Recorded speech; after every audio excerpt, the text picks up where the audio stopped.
आज हम आपको कुछ ऐसे संत बाबाओं के बारे में बताएंगे जिनकी अय्याशी देखकर आपके होश उड़ जाएंगे, जिसमें ये हवस के पुजारी बने फिरते हैं। पैसों के लालच और हवस को पूरा करने के पीछे इन बाबाओं में न सिर्फ लोगों को बेवकूफ बनाया, बल्कि एक ऐसा सिस्टम तैयार किया है जिसकी बदौलत एक लंबे समय तक जनता और पुलिस से बचे रहे हैं और मोटा पैसा कमाते रहे हैं। नंबर 7 पर है, इस बाबा के कर्ता भी निराले हैं। इसका नाम है नित्यानंद, जिन्हें अपने आइंस्टाइन को चैलेंज करने वाले वीडियो में जरूर देखा होगा। इस बाबा की करतूतों को सुनकर पुलिस वाले भी अपने होश खो बैठे हैं। दरअसल कुछ सालों पहले एक होटल में स्वामी जी की एक वीडियो वायरल हो गई थी, जिसमें स्वामी जी एक सस्ती सी एक्ट्रेस को अपनी ही छाती पर बिठाकर मुस्कुरा रहे थे। ये वीडियो आग की तरह पूरे साउथ इंडिया में फैल गया और लोग दो हिस्सों में बट गए। किसी ने इन्हें कहा कि ये सही है और किसी ने इन्हें गलत बताया। फिर धीरे धीरे इन पर यौन शोषण के आरोप लगते रहे। बाबा को पुलिस ने पकड़ तो लिया, लेकिन इन्हें जमानत मिल गई और इसी का फायदा उठाकर वो देश से भाग गया। ये पहले नेपाल गया, उसके बाद फ्लाइट से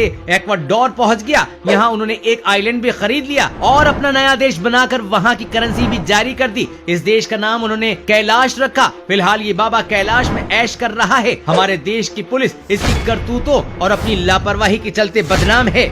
नंबर 6 पर है, इसको डिस्को बाबा के नाम से जाना जाता है। इनका असली नाम सचिदानंद है। ये बस नाम के बाबा हैं। इनके कामों में जमीन हड़पने से लेकर गुंडागर्दी तक शामिल है, इसलिए इन्हें बिल्डर बाबा का नाम भी दिया गया है। ये बाबा भगवा कपड़े की आड़ में दारू पीकर नाचने का अपना शौक पूरा करता था और पार्ट टाइम काम में बिल्डर और जमीन हड़पने का काम भी करता था। ये बाबा भोली भाली लड़कियों को अपने जाल में फंसाकर अपने आश्रम में दासी बना कर रखता था। इस पर रेप के कई आरोप से और 3 साल तक पुलिस से भागने के बाद आखिरकार इसके बस्ती वाले आश्रम से 2021 में से गिरफ्तार कर लिया गया। नंबर 5 पर है, अब जिस बाबा के बारे में हम बताने जा रहे हैं वो बाबा है या कोई रहस्य किसी को नहीं पता। बड़े बड़े पॉलिटिशियन भी इसके आगे मत्था टेकते थे। इन्होंने एक संत के रूप में देखा जाता था, लेकिन इन पर लूट, रेप और मर्डर के आरोप लगे थे, जिसके बाद इनकी सच्चाई लोगों के सामने आई। बताया जाता है कि इनकी ठरक इतनी थी कि ये तीनों टाइम अलग अलग लड़कियों के साथ सोते थे। जब इनके बारे में सख्ती से पूछताछ हुई तो CBI भी शॉक्ड रह गई। दरअसल बाबा ने अपने आश्रम में पूरा अय्याशी का अड्डा बना रखा था, जहाँ वो अपना खाली टाइम बिताते थे। फिलहाल लंबे कोर्ट ट्रायल के बाद आसाराम पूरे 20 साल की सजा पाकर जेल में है और फिर भी खुद को निर्दोष बता रहे हैं। लेकिन हैरानी इस बात से होती है कि आज भी इस बाबा के कई भक्त हैं जो कोर्ट के फैसले को गलत बताते हैं और जब देखो तब उनके लिए प्रोटेस्ट करते रहते हैं। नंबर 4, इनका तो पहनावा और इनके दावे दोनों ही अतरंगी हैं। हम बात कर रहे हैं संत राम रहीम इंसान की। दूसरे बाबाओं से अलग डेरा सच्चा सौदा के प्रमुख संत राम रहीम रंग बिरंगे कपड़े पहनते हैं, अपनी मूवीज बनाते हैं जिसमें हवा में खुद भी उड़ते हैं और गाड़ियों को भी उड़ाते हैं। राम रहीम का मेन एरिया पंजाब और हरियाणा था, यानी कि इस एरिया के लोगों को बुद्धू बनाकर उन्होंने खूब लूट मचाई और उन्होंने यहाँ की लड़कियों तक को नहीं छोड़ा। कहा जाता है कि इन्हें जो भी लड़की पसंद आ जाती थी उसको अपनी हवस का शिकार बनाकर ही छोड़ते थे। इसके अलावा इन्होंने कई लोगों को शादी न करने के लिए उकसाया, उन्हें नपुंसक भी बना दिया था। उन्होंने अपने सिरसा के आश्रम में एक सेना भी बना रखी थी और जब पंजाब पुलिस इन्हें अरेस्ट करने आई तब इनके समर्थकों से ज्यादा इनकी सेना ने पुलिस को अंदर जाने से रोका।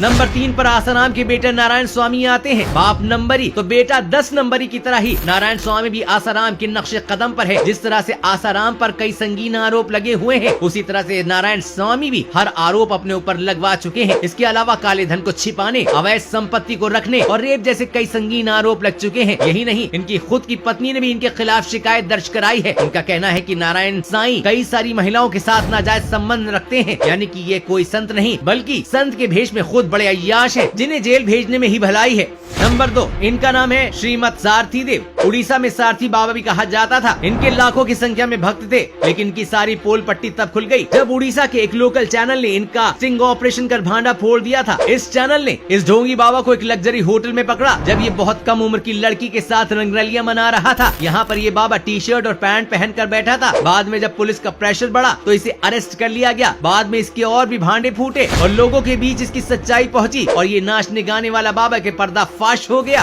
बाबाओं के ये काले चेहरे इतने ही नहीं बल्कि कई ऐसे बाबा हैं जिन्हें पुलिस आज तक नहीं पकड़ पाई है और ये अभी भी न सिर्फ लोगों को लूट रहे हैं बल्कि संत की हमारी इस पवित्र भूमि में संतों का ही अपमान कर रहे हैं। आपको अगर ऐसे किसी अय्याश बाबा के बारे में पता हो तो हमें कमेंट करके जरूर बताइएगा। वीडियो पसंद आए तो वीडियो को लाइक और शेयर करना न भूलें।